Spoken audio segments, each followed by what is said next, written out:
Welcome back to Cinema Society on the Roundtable. I'm Oshrik Vox. I'm Retro Nemo. My name is Tom. And we just saw Ant-Man and the Wasp. Right off the bat, I will say, if you're expecting something as ambitious or large-scale as Infinity War, which I don't think anyone is, you're not going to find it here. It's very much a smaller-scale adventure, but it's an enjoyable one. I had a lot of fun with it, but it's not without its flaws. Definitely. I feel like it keeps the spirit of the original. The first one was a heist movie, so it was like high risks. There was a lot of high-pressure situations, a lot of edge-of-your-seat moments, and the second one definitely is a reflection of that. It was almost a good movie. This movie I feel like was funnier than the first one. Like a lot of the jokes landed for me that the first one didn't really do as well. They didn't try as hard. Like the first Ant-Man movie, like that was the lowest point for Marvel comedy where it's like, okay, yeah, cool, but like what about the actual substance of the movie? It was like, here's more jokes for you, and it's like, okay, but like, can we not for 2 seconds? I actually really enjoy the first Ant-Man. I know I'm in the minority, but like it's honestly one of my favorite MCU films in terms of just what it is, and something that carries on to this film is that a lot of the Ant-Man cast, they're kind of just regular people. Granted, you know, Scott is an ex-con, you know, his crew's an ex-con, but like, that doesn't really show the fact that they used to be convicts. And I think just putting them in these situations, these, you know, comic book situations, having different powers and, you know, different enemies of the week and everything, they play off it really well. A mark of good characters is that you can put them in any situation and you'll still have a good time. And I feel like the Ant-Man cast excels at that. When you have here, they're really trying to build off the first one. That's something I also really appreciate about this film. It's like, because most Marvel sequels, it's like a new objective every time. But here, it was continuing off the first one where Hank lost Janet, and he's too afraid to let Hope be a superhero, but Scott was successful in coming back from the quantum realm. So here they take the next step and explore how to get Janet out of there, that if she's still alive and everything, and it leads to a lot of fun subplots. I will say the only thing I wasn't a huge fan of that honestly brought down the movie a lot for me was the kind of a secondary villain, because Ghost, she's an antagonist, but she's not a villain. You know what I don't like about this movie? Is literally the entire conflict would have just not happened if people weren't like so full of themselves and would just communicate for 2 seconds. I feel like that's part of Hank Pym's character though. No, not just Hank, like just everyone. Like the two parties involved, if they had just like not been like stubborn assholes, they would not had to go through the entire conflict. Which characters in particular, without like getting into spoilers? Ghost, her surrogate dad. Really, Hank's, Hope, and Scotty are basically following him, but like no one ever stopped to say like, yo, honestly, like this whole situation, we have enough resources, we have everything we need to just solve everyone's problems. Why don't we try and come to a resolution? Instead they're like, well, no, I need to, like my life is more important than everyone else's, so we just need to solve my problems and no one else's and not consider anything else. Well, I mean, I definitely see where you're coming from, but also I feel like the film, or at least the characters for the most part, are not justified, but you definitely understand why they do that. I mean, I understand why they're doing what they're doing, but like I spent the entire, like, every like action scene, I'm like, okay, but why are they doing this? Like they could just be like, I was just waiting for someone to stop me and be like, wait, can't we just help each other?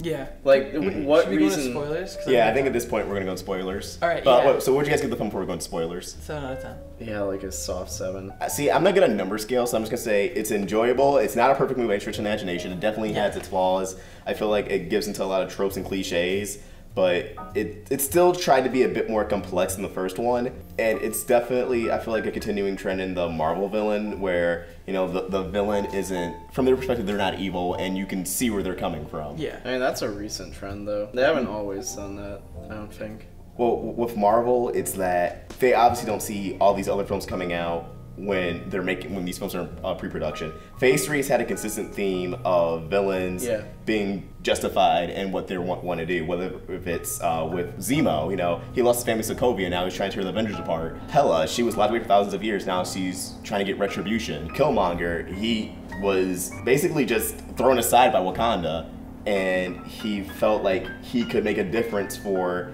you know, his people. I feel like here with Ghost, we see that she's not gonna stop at anything to get better. And going into what you said about everyone being just selfish, I feel as if like Bill Foster wasn't really selfish, because even from the get-go, when... No, he was one of the few voices of reason. Yeah. He was one of the few people who, like, he was like one of the only people who try to stop Ghost and be like, yo, if you just like chill out for 2 seconds, like Hank Pym's wife is a brilliant scientist. She can probably help you if anyone can. And she's like, no, this is the only way. And it's like, okay, but that doesn't make sense. When I look at it from Ghost's perspective, it's that she literally says she has days to live. She doesn't, at this point, she doesn't care about any other person's life because she cares about her own, but like... And like, why would she care? Because she's only known a life of pain. Yeah. She's only had people hurt her, betray her, weaponize her after she got screwed over as a kid trying to save her parents. Like, And Scott Lang is indirectly responsible for her parents' death. Yes! So from her eyes, it's like kind of justified if Scott Janet Lang? dies. Yeah. I mean, that's Scott Lang, Hank Pym. I mean, Hank Pym is like not a perfect person at all.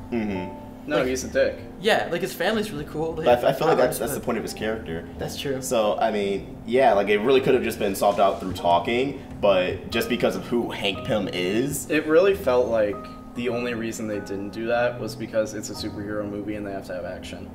I feel like it's Yeah. it's also just realistic. I don't think so. Well, everyone, Well, they keep, because, you know, something that Hank Pym has been propped up since he's been introduced in MCU is that he's full of himself. Okay, but Hank Pym's one person, like Hope and Scotty, like they couldn't find a common ground with Bill and be like, yo, hey, maybe we can do this. Like if you have like common ground between the parties, even if there are those polarizing people, you can come to some sort of agreement. But they didn't even try and do that. Well- Like it would be one thing if they attempted to do that and then for whatever reason it failed, I would be able to accept that. But the fact that they just left that there and didn't even bother to acknowledge it until literally the last second where it didn't even matter, it just felt very pointless. Like the entire conflict felt Well, pointless. you have to consider their interactions with Bill and the situation they were in, because Bill talking to Ghost about, you know, let's not jump the gun and possibly kill Janet and you know, try to work things out when she's there, that was separate from Hope and Scott. And they're, at this point, they're used to, you know, scummy people. So when they interact with Bill at first, you know, he's want to help them out. But the second they see them with Ghost in a situation where, assumably, they might die, there's a high risk they're going to die, they don't really have a reason to trust him. And they're probably not thinking that, oh, he's also a rational person. They probably think he's as irrational and unhinged as Ghost is. Yeah. And at that point, they have to look out for themselves. So I see why they didn't take a moment to think with Bill about working things out, because they just didn't know he was like that. And while we're on the topic of pointless stuff, that whole businessman like plotline Yes. was annoying. It was pointless. It just every time they came on, I wanted them to get off the screen. Yes, Hope has been getting parts for the quantum tunnel from this shady guy, Sonny something. I don't know. He's really forgettable. He looked like Owen Wilson, kind of. Yeah, and he felt like I felt like every time he was on screen, I felt like I was watching an Alvin and Chipmunks movie. Like he was Yeah. such a grade A, like live action CGI movie villain from like 2007. Yeah. And it was just so wacky. I mean, the only thing I really appreciated from it was the truth serum scene. Yeah, it was Yeah. funny. But even then, I was just like it's up to the callback from the first film of Luis, like in his long monologues. But I feel like the movie could have been a lot more compelling, and we could have had a lot more time fleshing out Ghost and You Bill know- if that guy was not in the film. You know- He just took away. The thing is I felt like this could have been a really great film if they had just done a couple things. And I felt like it was just so unorganized. Like it felt like they were trying to make like a coherent story, but then they just had to add in like those side conflicts, and it just made it feel like it was all over the place. Yeah, I feel like we're at the point in the MCU where we don't need villains like Sonny. No, it's too Like simple. because he really just dragged down the entire film, because just like think of like how more complex it would have been if we got to, you know, explore, you know, Ghost a bit more. Because I feel like really all our character is that, okay, she lost her parents and now she's mad, but like we don't really get to explore any of her humanity until the end, where she's trying to convince Bill to run away, but he's like, I'm not leaving you. Yeah, her character until then doesn't really make sense because it feels like they just kind of write her as like she's a bad guy, and that's it. Yeah, and like even Bill, like he clearly is still kind of justifiably bitter over what happened to Ghost's parents. And like just the fact that Hank walked out on them. I mean, Bill's one of the best characters in the movie. But I feel like we didn't have enough time with him, is what was basically the point I'm getting to. Yeah.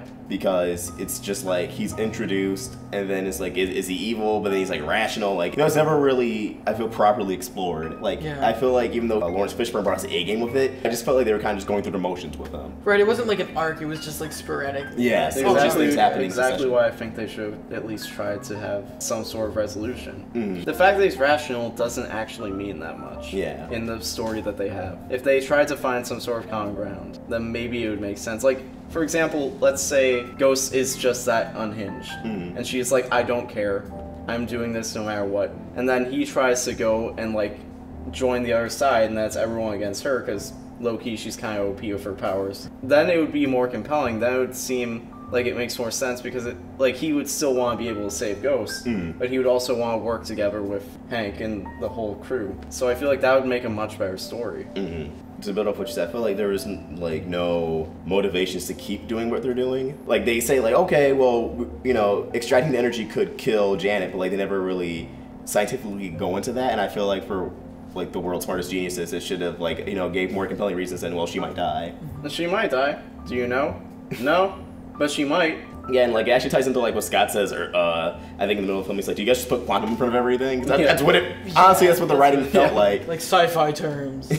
Honestly, Janet is such a huge plot hole. I mean, I don't know if it's a plot hole, but it's like it's hard to suspend my disbelief with the fact that she's still alive. Yeah. I think they explained it kind of, which is just the fact that she is full of quantum energy, and you know, I think when the Christopher Nolan canon was saying like food is energy, I'm not saying it's like genius writing or that it's even. Not necessarily, because food isn't necessarily energy. Food is nutrients that your body converts into energy as well as other things that your body needs to maintain itself. Yeah. Like you can't just be like, oh, I have energy, so I'm fine. Like, right. No, you still need, like, just as a human, you need those things. The writers are just like, oh, we don't know how the quantum realm works. Well, yeah, so we can just say quantum energy is what kept her alive. Because, like, they straight up open up the movie as, like, this is the end objective, is we're gonna get Janet back. Like, but the thing is, it's like, as soon as that happened, I'm like, okay, I don't know if I can believe that she's still alive, unless it's like, somehow, like, by shrinking down, like, they affect time and, like, she's still the same age and everything. But she aged. Exactly. Like, as soon as she pulled her mask off, I'm like, alright,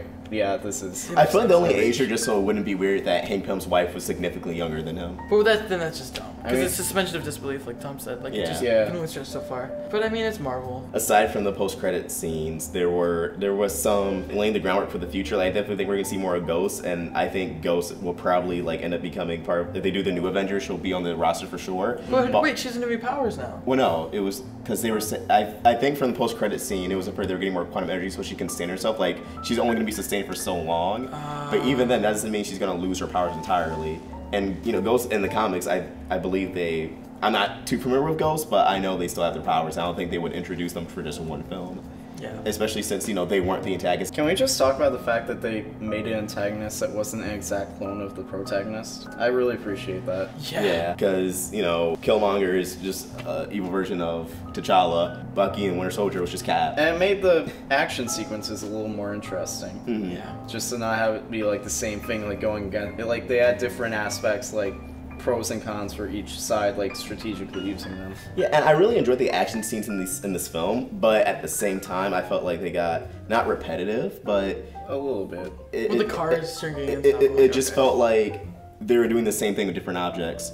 Or it's like in this scene, you know, Hope goes big, then she goes small, then she goes big, but then this scene, the car goes big, and then they go small, and it's just... And I'm not saying it wasn't creative, because I feel like they did get creative with it, but at its core, it was like, I feel like I'm just kind of watching the same thing in different skin. Yeah, I get that. It wasn't the usual comic book movie problem where like the fight scenes are like, you just can't see what's going on at all. Yeah. But I felt like they could have diversified it a lot more. Like, it felt a bit too fast-paced. It didn't detract from, like I said, this was a really fun movie. Yeah, definitely.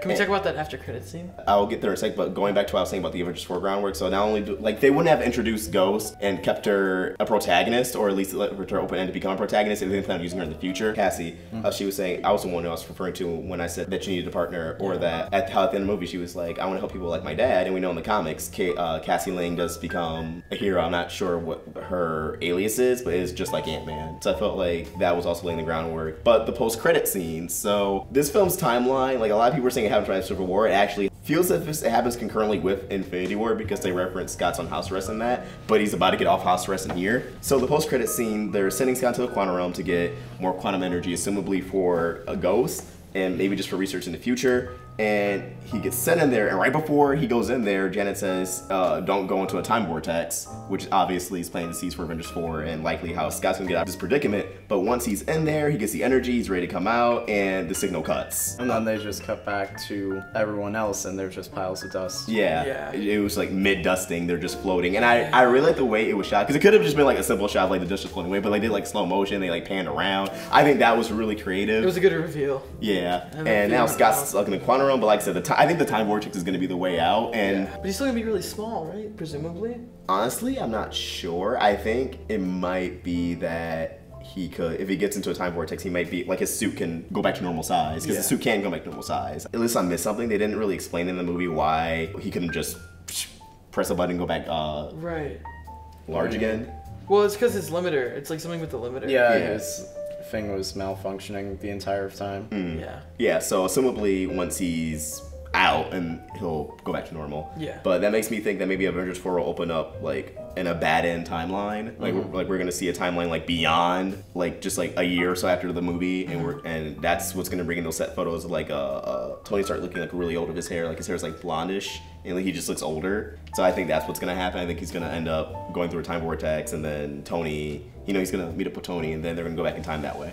I don't know if I want that. I want to see where it goes. I think with Avengers 4, the pressure's just like really on, but it's like it could go one way or another, and they say like it's crazier than Infinity War, and that, you know, it's no one's gonna expect what's coming. So, and obviously they went up with that time vortex line in there. They didn't plan on using it, so we'll see. But honestly, as much as I loved the end credit scene, I liked how long it was. Like it was like an actual scene, not just like 1 or 2 minutes of teasing it. I think it was like about 3 minutes. I really like the post credit scene. Even I thought, you know, at first it comes off as like a one-note joke, but what it really is, it kind of shows like what happens after the snap. Door to Scott's apartment's just wide open. You hear the television broadcast, it lost the signal, so it's just that beep. Yeah, the tone. Yeah, the tone, and it just cuts to us. It's completely empty. Then you see, I believe, is it Antonio or Anthony, or did it just not have a name? One of the ants. Yeah, one of the ants is just playing on his drum set. But it's really eerie because the tone in the background never stops. So even though it's like half joke, it's also like just really like It just makes you feel really uncomfortable. Yeah. You know, it shows more ramifications of the snap, and honestly, I would kill if Marvel just made like a 10-20 minute like mini like short film of just the snap, but from a civilian's perspective, like a Cloverfield-esque short film of just some random guy just like, I don't know what's happening, like how the universe is disappearing, and like just seeing the madness from it. Because part of the reason why people like the MCU is that it's grounded in reality, and with these movies, we only get seconds of how reality gets to deal with all these supernatural things happening. And I feel like half the universe disappearing is such a significant thing that, you know, we're not going to have it properly explored in the MCU. Like, and obviously because of like how legal stuff and contracts and X, Y, and Z, we're not going to see the snap affected in the TV shows or the Netflix shows because they just don't acknowledge the movies like to that extent. That's just lame. Yeah. Honestly, like I get why it can't be done. But it's just like, I mean, it can be done. They choose not to. I mean, it feels less of a so universe. cheap. Yeah. Like it feels so like, especially since they constantly reference in the Netflix series, like they reference what happened in Avengers 1. But then you're just gonna not acknowledge the earth-shattering events of Infinity War. And maybe they will acknowledge it, but I feel like there won't be any Netflix shows that take place during that time period. Yeah. Or during that timeline, if the timeline gets fixed or whatever may happen. But yeah, the post credits, like honestly, I took more away from those than the actual film. But yeah, I mean that's what was really important to the plot. So yeah, but yeah, I wish I could see Luke Cage in MCU film. I do too. I really wish I could. You guys have any more thoughts? go see it. Definitely see this movie, especially for the end credit scene. But just because it's an entertaining movie, you'll have fun. Yeah. Yeah. If you're just like, if you don't have anything better to do, if you're just like, I want to go to the movies this week, it's a thing to see. That's my weekend with the kids. What's Marvel movies out? Oh, speaking of which, I don't know. I was just kind of confused by the stepdad character. Yeah, I kind of appreciated how like nice and wholesome it was. Wasn't he like just like a huge dick in the last one? Yeah, and this one he's just kind of like wholesome. Like at first I think I couldn't tell, but at the end he seemed like genuinely happy that Scott was free. Well, yeah, because like I think in the last one it was like an arc where he was just a giant dick, and then like Scott like saved Cassie, and then he was like, okay, yeah, no, I was wrong about you. Yeah. So that was like the whole arc, and that was like the aftermath of it. But guys, what did you think of Ant-Man and the Wasp? Please let us know in the comments below. Or you can tweet your thoughts to us at Roundtable Vids or at AbstractVlogs. At Richard Nemo. And at Tommy PQM. If you want to help the Roundtable Girls support us on Patreon, get access to exclusive perks, and have your name featured at the end of the video like all these beautiful, wonderful people. Link in the description. If you enjoyed this video, be sure to like, share, and if you're new here, subscribe. Hit that bell for notifications, stay in the loop with all things Roundtable. Thank you for watching, and I hope you have an awesome day. AbstractVlogs. Richard Nemo. And Tom. Signing out.